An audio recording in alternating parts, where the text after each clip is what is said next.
जो इतिहास के जो लोग इतिहास से सबक नहीं लेते हैं वो इतिहास में खो जाते हैं।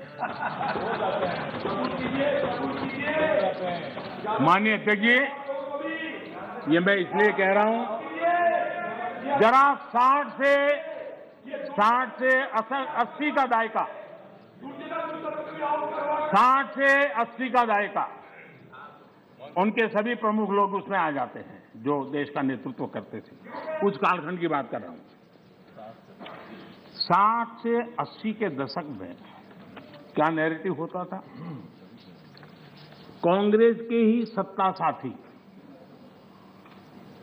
कांग्रेस के साथ रहकर के सुख भोगने वाले लोग, ये वही लोग पंडित नेहरू जी की सरकार को और श्रीमती इंदिरा गांधी जी की सरकार को क्या कहते थे? ये तो टाटा बिरला की सरकार है, इस सरकार को तो टाटा बिरला चला रहे हैं। 60 से 80 दशक तक यही बातें बोली जाती थी, नेहरू जी के लिए बोली जाती थी, इंदिरा जी के लिए बोली जाती थी, और आपने उनके साथ भागीदारी की सत्ता में, लेकिन उनकी आदतें भी ले ली, आप भी उसी भाषा को बोल रहे हो। मैं देख रहा हूं आप इतने नीचे गए हो, इतने नीचे गए हो। हां, मुझे लगता है कि आज पंचिंग बैग बदल गया है, लेकिन आपकी आदत नहीं बदली है। मुझे विश्वास है यही लोग सदन में कहने की हिम्मत करते थे, बाहर तो बोलते ही थे, जहां मौका मिले चुप नहीं रहते थे। वो कहते हैं मेक इन इंडिया हो ही नहीं सकता है। बताओ, इसमें आनंद आ रहा है? कोई ऐसा हिंदुस्तान के लिए सोच सकता है क्या कि मेक इन इंडिया हो ही नहीं सकता? अरे भाई, आपको तकलीफ होगी, हम आकर के करेंगे, ठीक है, ऐसा बोलो। देश को क्यों गाली देते हो जी? देश के खिलाफ क्यों बोलते हो? मेक इन इंडिया हो नहीं सकता। मेक इन इंडिया का मजाक उड़ाया गया, और आज देश की युवा शक्ति ने, देश के एंटरप्रेन्योर ने करके दिखाया है। आप मजाक के विषय बन गए हो।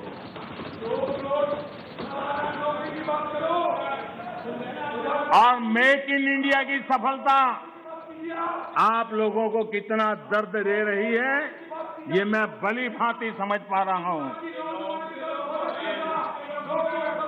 माननीय अध्यक्ष जी, मेक इन इंडिया से कुछ लोगों को तकलीफ इस बात के लिए है क्योंकि मेक इन इंडिया का मतलब है कमीशन के रास्ते बंद, मेक इन इंडिया का मतलब है भ्रष्टाचार के रास्ते बंद, मेक इन इंडिया का मतलब है तिजोरी भरने के रास्ते बंद, और इसलिए मेक इन इंडिया का ही विरोध करो।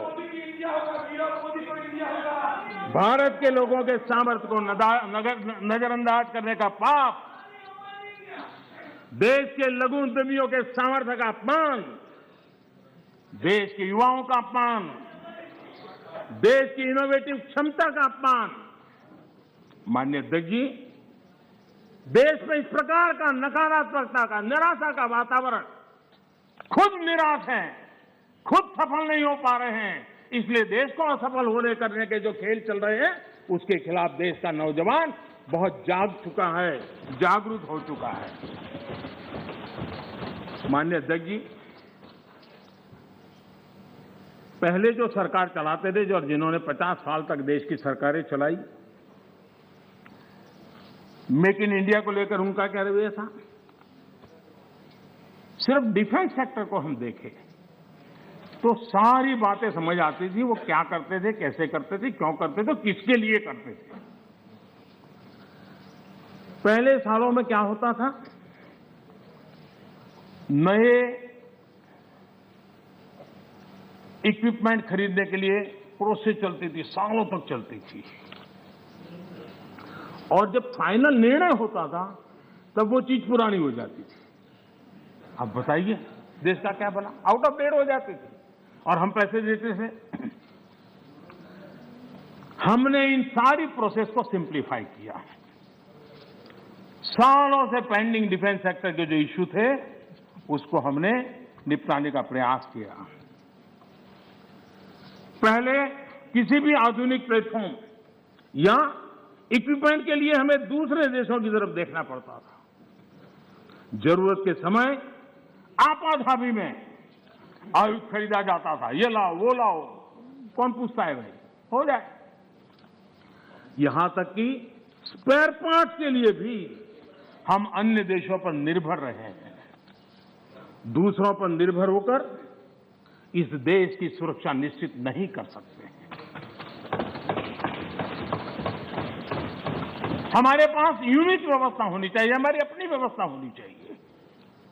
रक्षा क्षेत्र में आत्मनिर्भर होना ये राष्ट्र सेवा का भी एक बहुत बड़ा काम है। और जो मैं देश के नौजवानों को भी आह्वान करता हूं कि आप अपने कैरियर में इस क्षेत्र को चुनिए, हम ताकत के साथ खड़े होंगे। माननीय अध्यक्ष जी,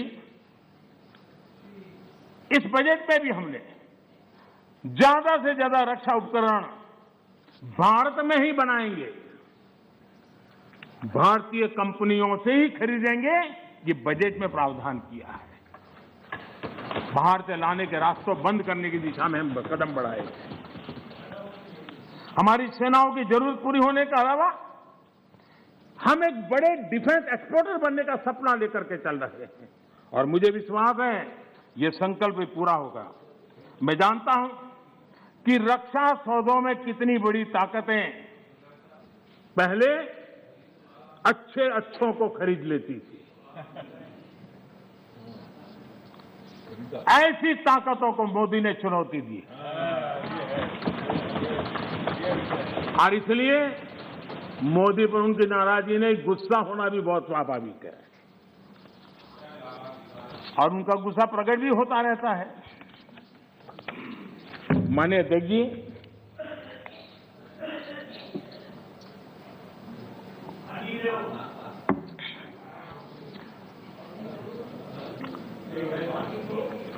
विपक्ष के हमारे कुछ साथियों ने यहां महंगाई का मुद्दा भी उठाया।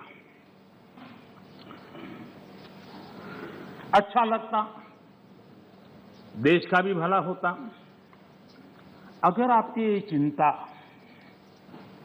तब भी होती जब कांग्रेस के नेतृत्व में यूपीए की सरकार थी। ये दर्द उस समय भी होना चाहिए था। आप शायद भूल गए हैं, मैं जरा आपको याद दिलाना चाहता हूं। कांग्रेस सरकार के आखिरी 5 सालों में लगभग पूरे कार्यकाल में देश को